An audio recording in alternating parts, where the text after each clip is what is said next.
Ganito pag Sunday guys. Ayan. Tignan nyo ang mga itsura ng mga kapwa kong OFW dito. Ayan. Akala nyo maganda ang buhay namin. Ayan guys. So, na nag-i-impake. Ayan. Mga nagbabox. Ayan.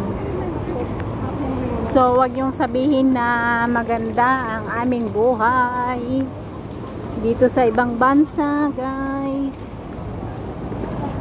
Kasi merong mga pamilya dyan, nakala nila magaganda ang buhay dito. Ayan. Init, lahat-lahat, guys, ang ano namin dito. Nasasagrap, kumbaga. Ayan. Ayan, o. Diba? Ang daming tao. Ayan. Ito.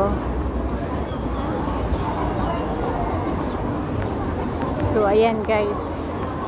Ganito ang itsura. Ayan. Diyan ka na kumakain. Lahat-lahat. Ayan, o. Tignan nyo, panoorin nyo guys. Ayan.